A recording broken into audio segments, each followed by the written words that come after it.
Well, a very good evening to you. Thanks for clicking on to this late edition of VOGAN'S Views on Europe for the 5th of April. And as of today, folks, we have got a hosepipe ban across many parts of southern and eastern England. There's 7 water companies that have introduced this ban, and it's affecting some 20 million people across a large swath of England. So basically, you can't use a hose. However, you can use a watering can or a bucket to fill up and water your plants. So, but really, do not, under any circumstance, use a hose pipe. If you do so, you run the risk of getting fined £1,000. So we've got, unfortunately, that situation occurring. That was announced about a week or so ago, that a hose pipe ban would be in effect. The reason being is 2 very dry winters caused by a blocking pattern over our part of the world, and of course that blocking pattern had many generally Arctic high pressure and control, producing very sunny skies, warding off all those wet Atlantic systems that typically bring us the biggest amounts of rainfall during the year, much more than generally we would see in the summer months. But unfortunately, that's the case. I don't really see any big change in that drought, even though we have got what looks to be a wetter April in store for a large swath of the UK and Ireland. And over the next 72 hours, we do appear to have a pretty unsettled and wet pattern unfolding. We have got increased rainfall, especially across northern areas, Friday through Saturday, and into Sunday, Monday, and especially Monday in particular. We have much more in the way of wet weather, especially across a larger part of the British Isles. Looking ahead, skipping ahead to 57 hours out, the GFS is showing, still more in the way of rainfall across northern parts of Scotland and perhaps Cumbria, Northumberland, as well as that across Northern Ireland, perhaps Donegal as well. But let's skip through. This is the GFS map of the ECM, of the Media Group website, sorry. And you can see here, as I skip through, look at this here. There's a system pushing through. This is later on Sunday, a very pronounced area of precipitation pushing in off the Atlantic through Northern Ireland, the north of the Republic, and into Scotland as well. Very heavy rain across the West Highlands. Notice here, by 87 hours, it's pushing into the British Isles.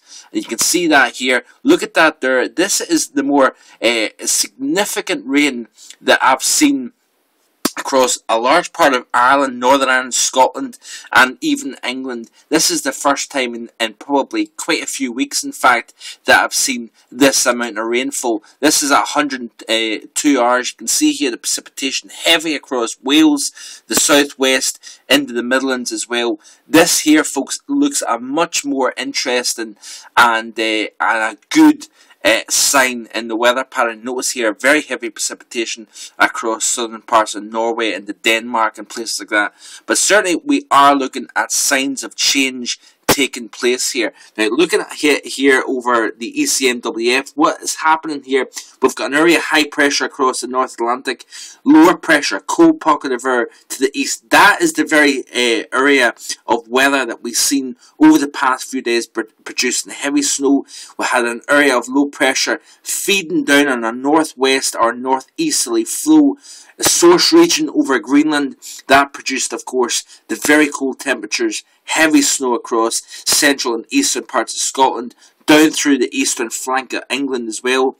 On the back side of that area, low pressure, very strong winds, cut power to many homes across the north of England. Of course, I've seen a report of 7-foot snow drifts over parts of County Durham, stranding drivers, of course. As the system pushed out, Scotland seen clear skies overnight. Temperature here dropped down to -6.6. Very significant for the month of April here at my house. I believe there was a -7 up at Braemar, -5 in Glasgow. Tonight, folks, as that area of low pressure, now well south of the British Isles, we're seeing an introduction of wetter weather, cloudier weather across the northern half of the UK. That's going to sweep southwards. Now, down south of that, we've got clear skies. The same clear skies that we've seen over Scotland last night will be down across the South Midlands into the south of England. Temperatures tonight from Bristol to East Anglia, -2 to -5 Celsius. We might see even a -7 in Benson in Oxfordshire during the course of time. But you notice here, folks, as I skip through to tomorrow, Friday, we are basically in the crossroads, the halfway between high pressure, milder and colder to the east. What that's doing is feeding a strong northwesterly flow down in the upper levels of the atmosphere. Why is it not cold? It would normally be so, is the fact that we've got an area of high pressure here, and that is actually feeding milder air down and into the UK again. Temperatures are going to be recovering 10, 11 Celsius over the next few days across the north, 12 to 14 Celsius across the south of the UK. But we're basically sitting the crossroads that in between high pressure, milder, and low pressure, colder to the east as well. So it's going to continue to keep us unsettled, and it looks as if it's going to do so as I skip through the Sunday. Notice that here, we're in between weather systems. High pressure sitting over the central Atlantic. By Tuesday, no real change. We've got an area of upper level low pressure. This here, folks, reiterates a very unsettled pattern. Big change compared to what we've seen over the past month or so. March was a tie for the driest month on record for Scotland and Northern Ireland, and also it was a very dry month UK-wide, the third warmest month, of course, as well as that. Thursday, the 12th of April, you notice here, folks, the unsettled pattern continues. Hopefully, we can see this continue and produce a wetter April and even springtime. We need to see very heavy rainfall in order to dent this drought. This is a drought that's been lasting. It's been set up for the past 2 years. And I did write on Twitter, on Facebook, saying that really in order to eradicate this drought now, we would need to see a record wet spring. And unfortunately, folks, even though we're seeing an unsettled pattern, I just don't see it. Hope you have a great weekend. Hope you have a terrific holiday weekend. Keep checking back. I'll keep you posted on the weather. Bye-bye.